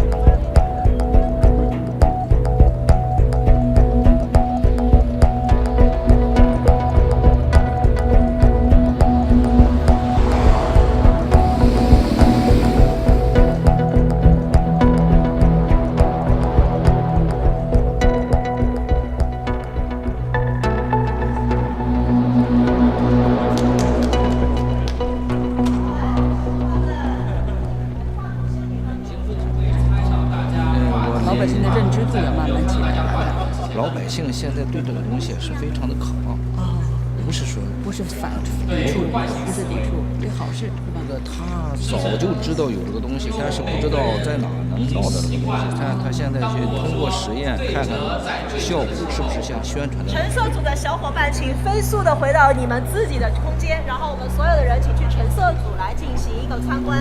过来，我们要近距离观看。所有人都已经回来了。OK， 我们现在所有的人都基本上已经过来了。那么我们橙色小组准备好了没有？准备好了是吗 ？OK， 我们现在。这里呢是一个模型，是关于我们整个食物链的来自于自然又回到自然的一个过程。首先，我们的食物都来自于大自然，从土壤里种出来以后，运输到了这个菜场，然后到了我们的居民小区，经过我们居民的消费以后呢，它通过分类垃圾回到了这个垃圾桶里面，再用垃圾车运到了这个堆肥厂，由堆肥厂进行降解处理。 It is a big challenge to change or to implement what we want to do here. But members of the public, members of the government also recognise these challenges, and I think they can walk out of here tomorrow with some new ideas from the co-creation together. You could see the camaraderie, you could see the teamwork, you could see the passion and the excitement in each of the team members. 你们刚才说有一个激励的机制，你们会考虑，比如说，像那个居民买他们的有机垃圾吗？这实际上是一个从经济上来解决这个问题，因为小区居民如果说他们家庭堆肥出来的这个土，他们能够卖掉，那当然是对他们莫大的激励了。但这个说实话，从小区内部它无法实现这么一个经济链的循环，那需要我们社会，需要我们企业共同来构建这么一个经济的一个链条。那从我们现在掌握的信息，当然带多的都是穿皮鞋的时候，对我是穿草鞋的，因为我经常在农村是吧？然后这一个有机肥的大量的使用，因为现在我们都看到一个政策了，就是这个。 化肥，国家现在产量上不能再增加1公斤了，就限制了，不能再增加产量产能上不能再增加1公斤的化肥生产了，所以讲有机肥的春天就来了啊。那所以讲我们这边就是我们我这个团队上就讲，优质堆肥，创绿色家园是吧？然后需要你我共同。Wenn man sich die Frage stellt, wollen wir weiter so machen, wollen wir weiter mehr Polyethylen einfach in die Erde reinbringen, dann wird da keiner Ja sagen. Nur tatsächlich das Problem ist, dass das eben vielleicht den Profit heute einschränkt. Wir können aber zeigen, und das ist dann der Systemansatz, wenn wir genug Leute mit reinbringen in das ganze Spiel, dass es dann wirklich auch jetzt schon günstiger wird. Man muss eben nur eine Gesamtkostenrechnung machen. Wenn Sie zum Beispiel mal anschauen, die GDP-Entwicklung in China in den letzten Jahren, 2009, 2010, da sprach man noch von 9% Wachstum des GDPs. Der Governmental Institution hat dann sich angeschaut, wie sind denn die umweltbezogenen Kosten dieses GDP-Wachstums und hat festgestellt, dass 3% von diesen 9% Umweltkosten sind. Deswegen hat China in dem 12. Fünfjahresplan das Nachhaltigkeitsthema positioniert, weil sie festgestellt haben, unser Wachstum war nicht nachhaltig, ja, sondern wir müssen diese Umweltkosten, das sind nämlich externalisierte Kosten, mit in die Gleichung einnehmen. A system can't continuously grow. There's just no such thing as anything in nature, certainly not any corporation, that just grows and grows and grows. I mean, what kind of economic policy is that? We will grow and constantly get richer, create more and more jobs, use more and more resources, and then next quarter we will do even more. Eventually, the system feels taxed. It starts to collapse. It does start to break down. Something else happens. We've had the current system now for quite some time, and there are a lot of really smart people thinking about what could be a system that could get us beyond the growth paradigm.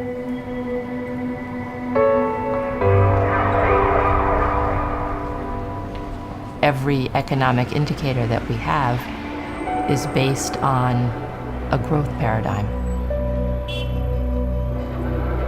They have to show those growths every quarter. It's their job. And if they don't grow the company, they get fired. So you can't blame the CEO. It's possibly the system you have to think about. We have to recognize there is a value in a relationship with nature that's not about dollars or money. Würden Sie den Regenwald abholzen komplett, würde der als positive Funktion in GDP erscheinen. Und dann frage ich mich, ist das wirklich geeignet, um die richtigen Handlungsrahmen zu steuern? Fragezeichen, oder muss man GDP nochmal wirklich sich anschauen, was wird da eigentlich definiert?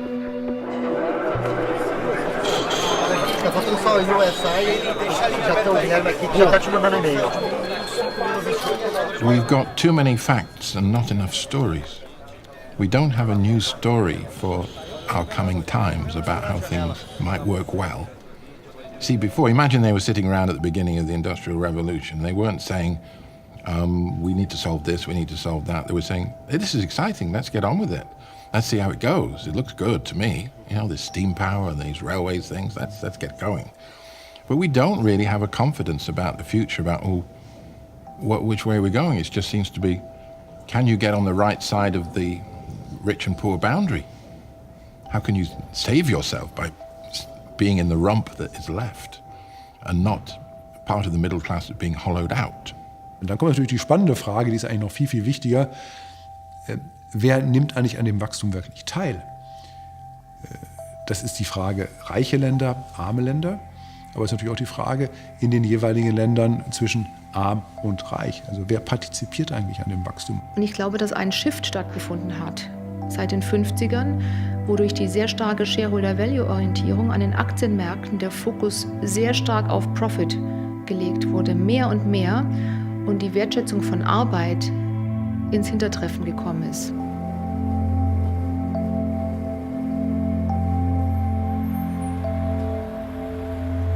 Dass das GDP zum Beispiel in den USA sich stetig auf einer Steigerungskurve befindet, aber die Partizipation von Einkommen flach bleibt. Das heißt, wir haben ein sich öffnendes Gap zwischen beiden Kurven, und das bedeutet, dass wir soziale Ungleichheit und Spannung dadurch fördern. Und für mich ist wirklich die Frage, wie schaffen wir ein Wirtschaftsmodell, wo Menschen auch partizipieren. Und deswegen halte ich das für absolut wichtig, alle 3 Dimensionen, den Einfluss auf Umwelt, genauso wie auf Finanzen, wie auch auf die sozialen Aspekte mit in die Unternehmenssteuerung hineinzunehmen. Sowohl politisch als auch von den Aktienmärkten, als auch von den Finanzinstrumenten, die wir haben. Tun wir das nicht, kann es passieren, dass durch die Digitalisierung irgendwann bei Profitsteuerung alleine Industrie 4.0 in eine Richtung geht, wo der Mensch nicht mehr partizipiert.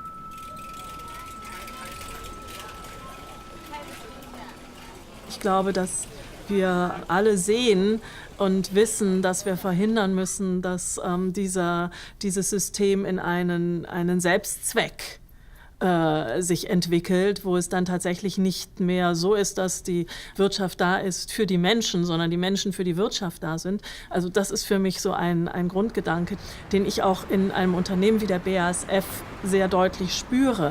And when you move around the Creator Space Tour, you actually see that this is a question that our external partners are asking themselves. And this is a question that BASF people are asking themselves. And the question doesn't start with, oh, growth is bad. The questions usually start by people asking, do we like a view of the world where it's all about consumption? Or if we want to solve the problems we're talking about, do we need to talk about citizenship?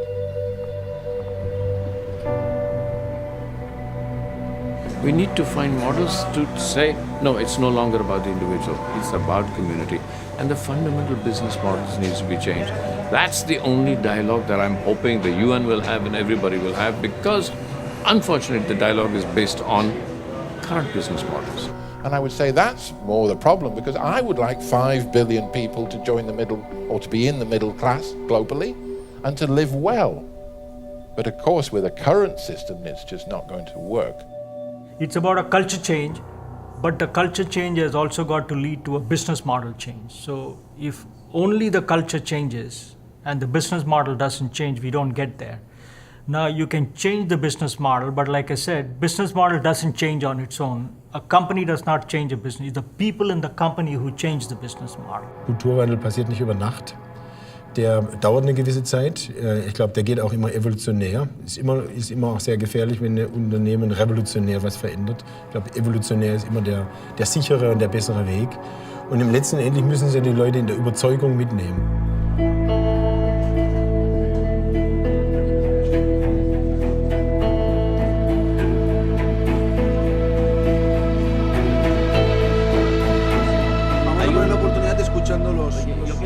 Governments have gotten worse, pollution has increased, and we haven't done enough. But to sit there and just say that it's all gone kaput and just throw up our hands and give up and hide in some cave someplace waiting for the end of the world is not proactive. We need to have positive models that think about change, that works, that makes sense for the economy on some level, but makes a greater sense for the Earth's metabolism. Letztendlich ist das Zukunftsdenken ja ganz entscheidend für auch unsere Schöpferkraft. Wie können wir überhaupt, wenn wir nicht in der Lage sind, über Zukunft nachzudenken, können wir sie auch nicht kreieren. Die Zukunft beginnt jetzt, in diesem Moment, die ist schon da. Wir müssen sie nur wahrnehmen, ja, und verstärken. Und die Lösungen sind alle schon vorhanden. Wir brauchen nur einen neuen Blick auf die Welt.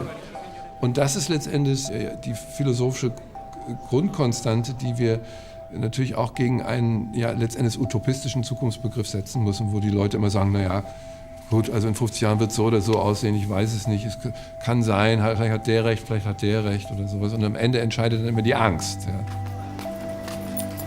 Wir leben in Europa jetzt hier in einer relativ satten und auch gewisserweise selbstzufriedenen Gesellschaft, wo Veränderung eigentlich eher als Bedrohung wahrgenommen wird. Wenn Sie in die Schwellenländer kommen, ist das eine völlig andere Welt. Die Leute sind hungrig, sie wollen Wohlstand haben, sie wollen reisen, sie wollen Dinge haben, die wir heute als selbstverständlich annehmen. Und damit haben sie eine ganz andere gesellschaftliche Grundeinstellung, auch was das Risiko angeht. Wovor ich ja warne, ist, die Angst nicht überhand nehmen zu lassen. Eine große Gefahr, einen Alarmismus habe ich auch. Ich glaube, dass Menschen in der Lage sind, sich aus lauter Angst und Hysterie selber ihr Grab zu schaufeln. Das ist die Gefahr. Die Welt hat eine Menge Selbstheilkräfte, Selbstorganisationskräfte, die wir wecken können, die wir verstärken können. Ja? Wenn wir uns aber von Angst nur leiten lassen, dann fahren wir uns selber gegen die Wand. Wenn man Zustände heute, Bewertungssysteme heute einfach projiziert in die Zukunft, unterschätzt man, glaube ich, die Kreativität der Menschen, neue Lösungen zu entwickeln und sich auch zu ändern.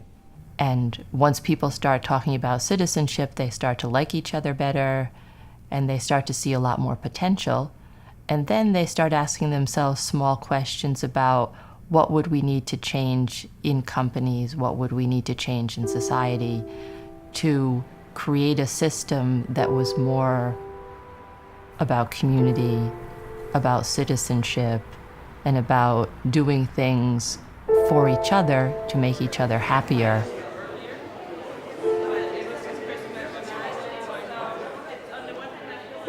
After the water summit, we continued our discussion and we ended up with 127 ideas. And then we actually then culled it down to 6 ideas. So right now, today, we're discussing and I'm wondering what happens at the end of these 2 days to see what really comes out of it, you know. Gehen wir nochmal in die Tiefe und schauen uns an, wie können wir diese Projektideen, die wir in Mumbai auch gefunden haben, wie können wir die jetzt wirklich zu Projekten weiterentwickeln, die die 3 Dimensionen der Nachhaltigkeit gleichwertig berücksichtigt. It's all about integrated, holistic, big solutions. You know what I'm saying? Good morning, I'm Jitendra Kapadia. Looking after the technical development activities in PM business unit. I will talk about Mumbai. In fact, the major problem with Mumbai in particular is the distribution of water. I was also in the immersion and that was really striking about perception of quality. It's based on how it looks, it's colorful, yellow, or does it smell? Yeah, and they don't have any other means to test it. Perception based on When you go out and you talk with the people in the slums, in the lower middle classes, and you see how they're structured and what problems they have bringing water to people in their water tankers every day, then you can create a much deeper picture of what's going on. Für mich persönlich ein ungeheuer intensives Erleben, auch die Zusammenarbeit mit Save the Children, aber auch die Art und Weise, wie dieses Fragenstellen unser Denken verändert hat. The observations were sometimes completely different and perspectives were completely different, which therefore opened up each other to newer experiences, yeah, because you see the same thing through different glasses.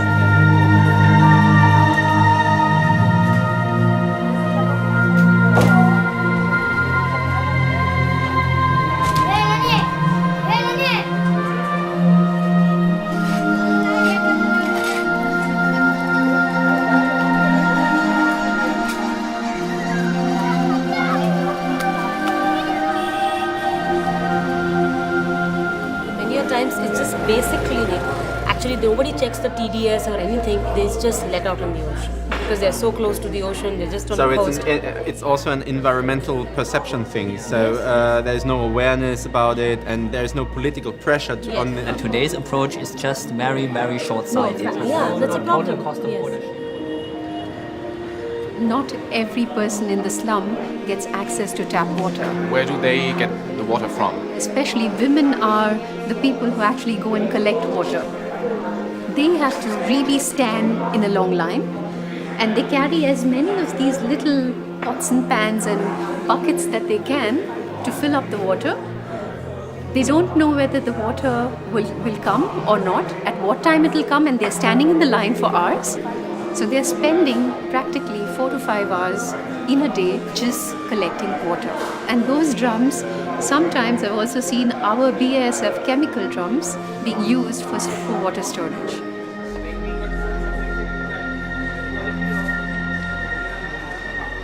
We gave them the tools to think about a partnership model, and they did it. And they were really happy and they were really proud. Management came in and they hadn't been involved in the process, and we gave them the opportunity to discuss with the groups. This is reality. These guys are waiting for water 4 hours a day, and you don't know actually at the end of the day what time it would come, at what pressure it would come, and how clean it would be. So, the solution? We suggest a clean water solution from a decentralized storage and a treatment with a 24/7 water access. And then we are selling water drums, and actually easily rolled, and would already facilitate the heavy jobs of many women especially, and ensuring that there is a sterilized container, and then they are sealed. Our implementation suggestion would be a public-private partnership model, with BASF being one of the shareholders, the local water authority being the second one, and as a third one, a local NGO, which means feet on the ground, local trust by the local community. We also would of course require research, and we're talking about which is the right technology that would fit in, the right price we should place it at, and of course the size of the new market for BASF, the right partner, and of course the seed money to start the pilot project. And with all this, we hope this would be a thing of the past. Thank you. But when they got into the position of evaluating, then they started talking about typical phase gate investment criteria that you would need to actually get a big financing in order to be able to launch something. Drums? How many drums will you operate when this is full-fledged? For us, it's a start. So you have to start maybe to solve topics that are right now in the market or in the world. These containers are scavenged and reused for water. So it's all about safety that we actually were working on. We chose the topic of water here. Actually, BASF does not have a very large portfolio in water. And that was something that we really suffered as a challenge when we talked to the business guys. At this point, we're really talking about getting financing to experiment with something that is completely new. And these guys didn't really see that. You could use any product in the world, any lining, any grout, any whatever. That's a product business in the first place. What we are trying to do is not only at the product end. Where do you think is the money? Is the money in the provision of the technology? How to actually make money on the pure service part, given our cost structure within BASF? Was nicht ganz trivial ist, weil wir leider ja auch das Drive-Programm haben. Sprich, wir wollen effizienter werden, müssen sparen. Da ist jetzt momentan auch ein Disconnect zwischen dem, was in den Unternehmensbereichen gelebt wird, und was wir jetzt hier im Rahmen der 150-Jahr-Feier zelebrieren. And we'll look at some other businesses where this model has been provided, like the paper industry. It failed miserably because in the end there was not enough value sustainably in the service itself with our cost structures. One aspect is recurring revenues from consumables that go into the system when operating it. Or are there other solutions that are cheaper? So we are talking about revenues coming through project management also. Yeah. And then we make sure that our consumables are going into the system and we have a recurring revenue stream from that. Maybe we're in a situation right now, we have concepts, we understand better and better what the problems are in the system. We have a lot of smart people who maybe could put the solutions together quite quickly, but the corporate paradigm or the business paradigm we have right now may not really allow for us to do it. So it's basically, if I'm really simple thinking, a distributor on a bike. After implementing the concept, if it's successful, then you go the next step. And the trick is what exactly? To bring it together with the education. So you have the opportunity, first of all, to be in direct interaction with the people. You really are in direct interaction to learn. You're really close to what is happening there, and then take it from there to the next level. So you're building a market at the heart of the problem. Having this water, purified water, as a first basis concept, and then education and bringing the added value products to the end consumer. On average, half of your customers lose and only half win. So how do you convince the other half? The education program kicks in. We want to make.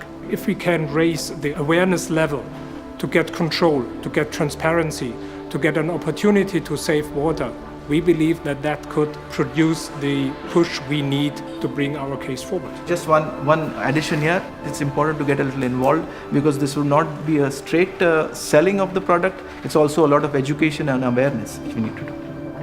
Great. Sie haben es mitbekommen. Es ist nicht unsere Aufgabe, solche Community-Building-Prozesse zu betreiben.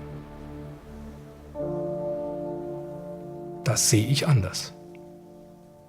Es ist möglicherweise nicht unsere Aufgabe, aber es ist eine Chance. You're talking of people getting exploited, people earning 2 to 5 euros per day and spending 40% of that just on getting clean drinking water. We are talking about reliable and convenient access to water, not being forced to get up at 4 a.m, not to know whether there will be water or not. But I really feel, I think what we need to do is have sponsors at a high level.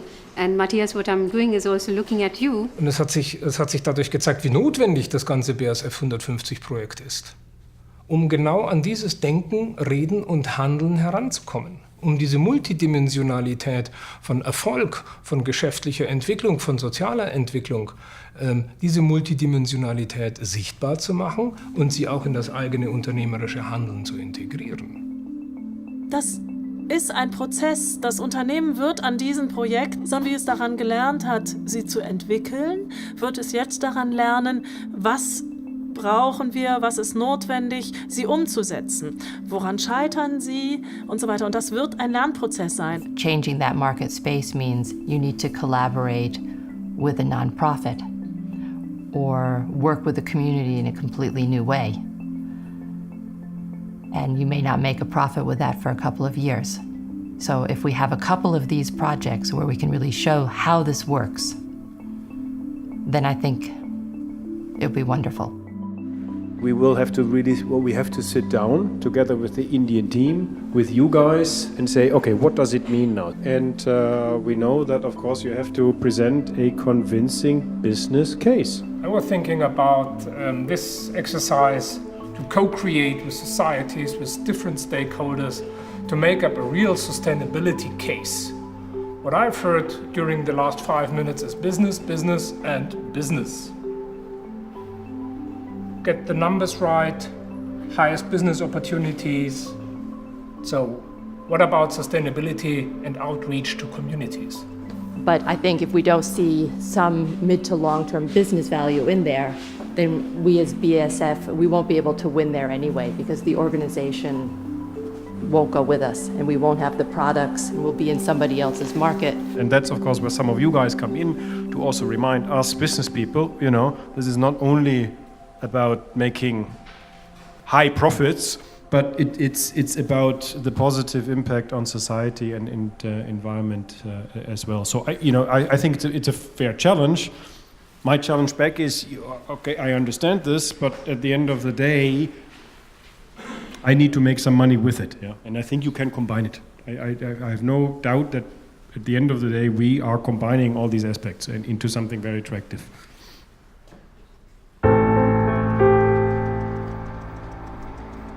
People are beginning to say, how can we transition to a different model, and will we still be a business in that model?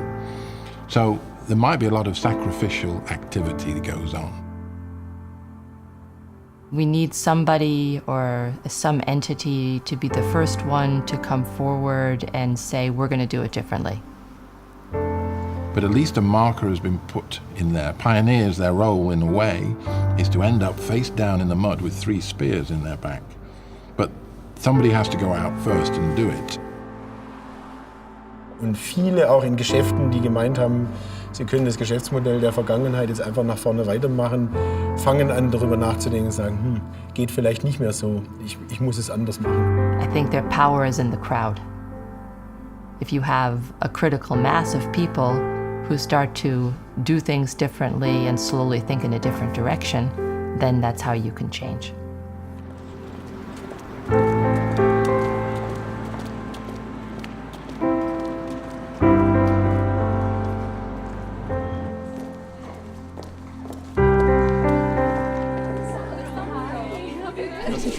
Wir haben Espresso.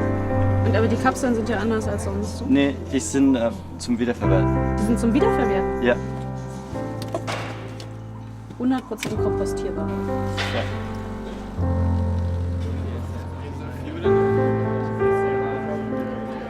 Und ich glaube, da entsteht gerade was. Ja. Ich nehme das wahr in vielen Unternehmen, wenn Sie sich anschauen, bei den DAX-Konzernen, viele fangen schon an, Triple Bottom Line zu denken. And normally, when we talk about when you see a change, is when you hear different conversations. That's the first start that something is changing. And now, globally, it doesn't matter if I'm in China or Asia or if I'm in Europe or if I'm in US. Everywhere, it's a new conversation around meaning, purpose, and what do we bring to this world, basically. Which means the purpose of a company is not just to make a profit for the shareholders. The purpose of a company is to add value for society. Profits are very important, but profits are just a stop on the way. Without profits, a company cannot add jobs, cannot make factories, cannot do innovation. All that is true. You make a profit to do all that stuff, but the bigger goal for a company is to create value for society.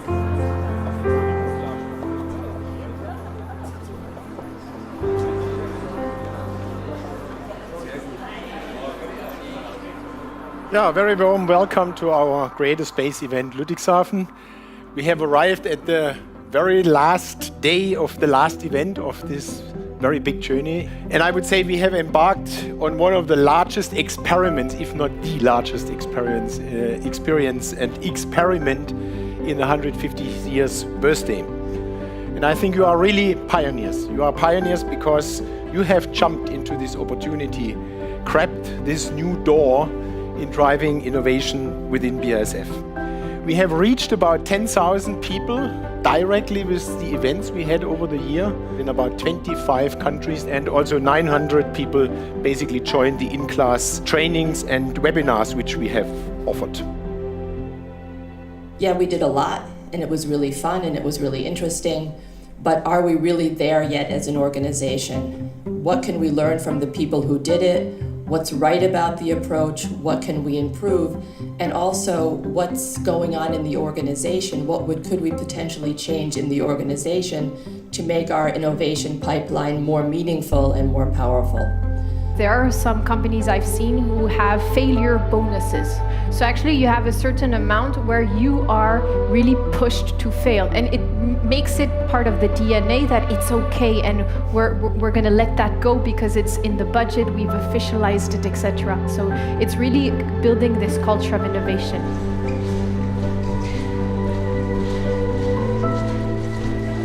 Sie können sich vielleicht auch da nochmal, das finde ich auch ganz spannend.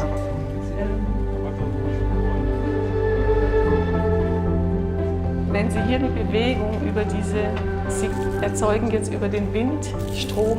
Das ist zum Beispiel vielleicht schon interessant, weil wie viele U-Bahn-Schächte haben wir und welche Windbewegungen haben wir.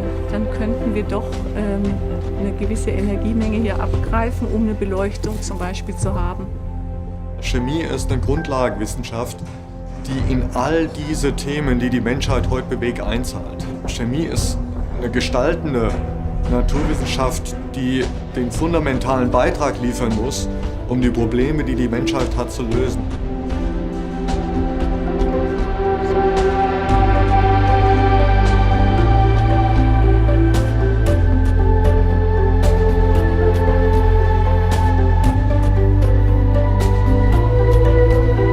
If big business say that we will be part of the solution, that's an enormous, tremendous power force on this planet for good, if they choose to do so. Wir sind durch unser Produktportfolio durchgegangen und haben uns bei jedem einzelnen Produkt gefragt, würden wir das gerne unseren Kindern zu essen geben? Würden wir das guten Gewissens tun? Würden wir uns freuen darüber? Ist es ein tolles Produkt? Und wenn wir das mit Ja beantworten können, dann machen wir das. Und wenn wir uns nicht sicher sind, dann müssen wir uns ernsthaft fragen, was produzieren wir da eigentlich? Ja, das ist für mich der Yardstick. Und das hat was mit einer ethischen Qualität zu tun im Leadership.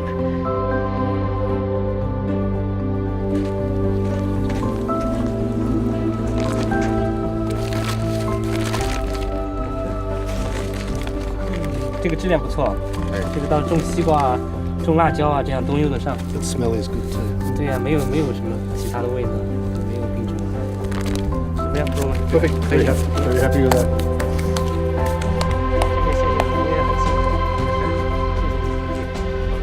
I think we have changed the culture. I think the people who are involved are thinking differently, and they're planning differently, and they're looking forward to putting the proposals together and continuing to work with the people.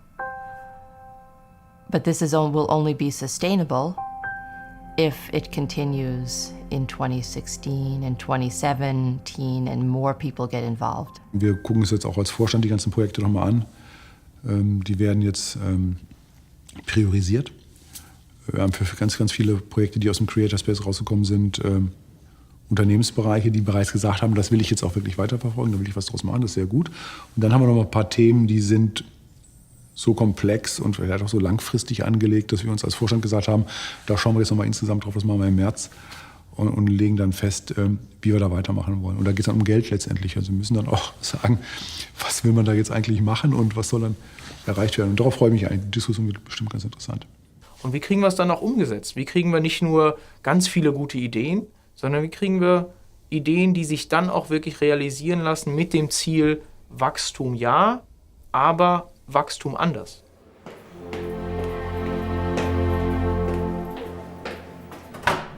Hey, hey, hey.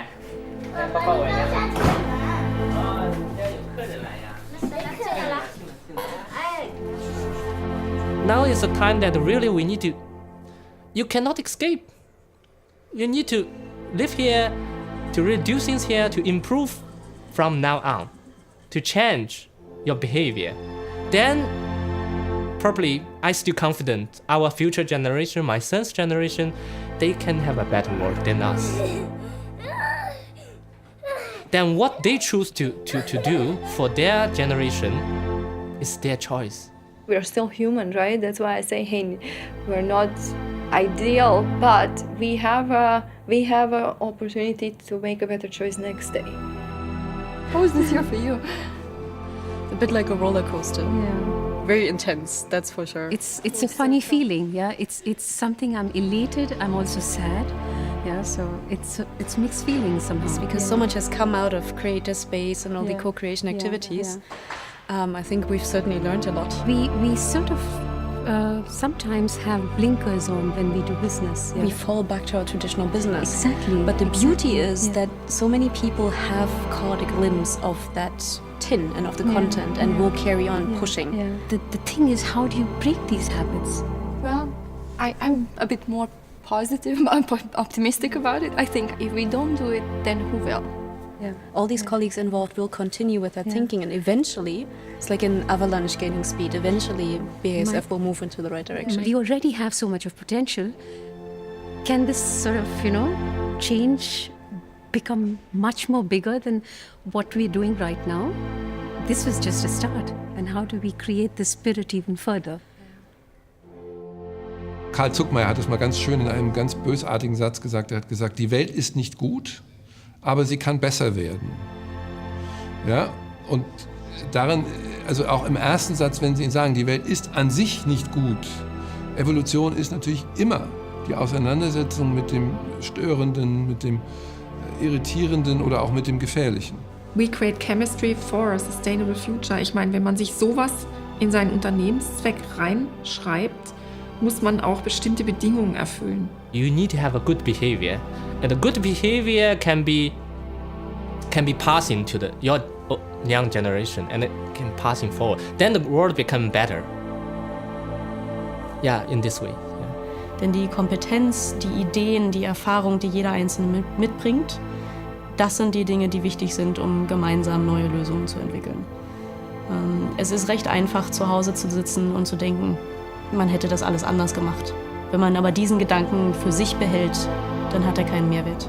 Weder für einen selbst noch für die Gesellschaft.